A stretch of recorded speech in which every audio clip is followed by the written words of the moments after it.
1 महीने तक मैंने एथिज्म था, फिर एथिज्म के बाद में फिर मैंने साइंस पढ़ना शुरू किया। फिर ताली जब दो, मैं भी मैंने एथियस्ट था अद्वैत वेदांत को पढ़ने से पहले। चलो हाँ, फिर।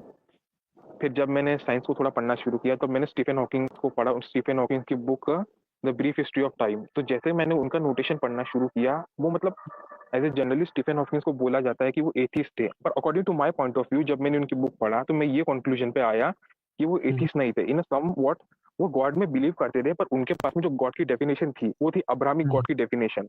और कोई भी हम्म, इंटेलेक्चुअल पर्सन कभी भी अब्राहमिक गॉड की डेफिनेशन से सेटिस्फाई नहीं हो सकता है। तो जब हम्म, उनकी मैंने बुक पढ़ा तो मैंने सोचा भाई अब थोड़ा रिलीजन भी मतलब साइंस के साथ में पढ़ना चाहिए। तो तब मैंने धीरे धीरे, अभी तो मेरा हम्म, एग्नोस्टिज्म है और मेरे में कई सारे ऐसे पर्सनल क्वेश्चंस हैं कि जिससे कि मैं अभी मेरा पढ़ना ही शुरू है। जैसे कि अभी मुझे कुछ भी डाउट होते हैं तो मैंने अब्राहमिज्म सबसे पहले पढ़ना शुरू किया क्योंकि काफी छोटा है।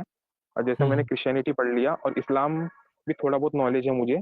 और बेसिकली हम्म, देखा कि लॉजिक के बेसिस पे ही रिजेक्ट हो जाते हैं, जैसे साइंटिफिक क्वेश्चन आ गई और थोड़ा हम्म, बहुत जैसे मैंने इंडियन फिलोसफी पढ़ना शुरू किया तो इसमें कर्मा का कॉन्सेप्ट, जब मैंने कर्मा का कॉन्सेप्ट यहाँ पे पढ़ा तो यहाँ पे हम्म, भी अच्छा खासा पता चल गया। और यहाँ पे बहुत ब्लंडर थे, जैसे कि हम्म, जनरली जो थीस्ट होते हैं, अब्राहमिक थीस्ट, वो आर्ग्यूमेंट देते हैं कि यूनिवर्स में सारी चीजें एक बराबर वेल स्टेब्लिश लॉ से चलती है, हमें एक बराबर फाइन ट्यूनिंग मिलती है। तो यही हम्म, आर्ग्यूमेंट इनके ऊपर पलट दिया जाए कि जैसे कि अगर बोला जाए कि भाई फाइन ट्यूनिंग है, ओके, तो मुझे सबसे हम्म, पहले ये बताओ कि इसका पैरामीटर क्या था कि तुम बॉय बॉर्न हुए। जैसे कि मैं मेरा एग्जांपल दूं, मैं लड़का पैदा हुआ हूँ, मैं लड़की भी पैदा हो हम्म, सकता था क्योंकि God can do hmm, anything. God ने मुझे लड़का क्यों पैदा किया? No answer.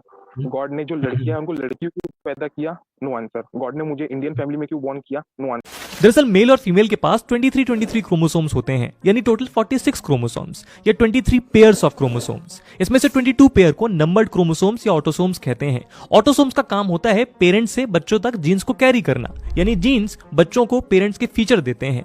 वहीं 23rd पेयर ऑफ क्रोमोसोम को सेक्स क्रोमोसोम कहते हैं, क्योंकि यही क्रोमोसोम पेयर डिसाइड करता है कि बच्चा मेल होता है या फीमेल।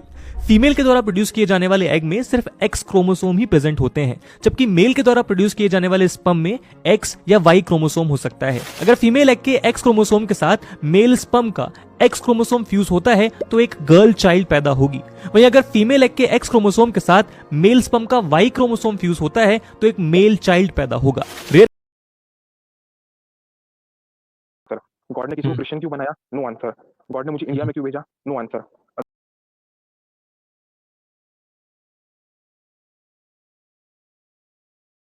दुनिया में हम्म, से सफरिंग क्यों है? और पर्सनल लेवल पे सफरिंग पे आ जाते हैं, क्योंकि अमीर बन हम्म, गया, कोई गरीब बन गया, कोई हम्म, हैंडीकैप बन गया, तो कोई एकदम फिट एंड फाइन है, किसी के पास में कोई ऐसे घर में पैदा हुआ जिसके पास में बहुत पॉपुलैरिटी और फेम है।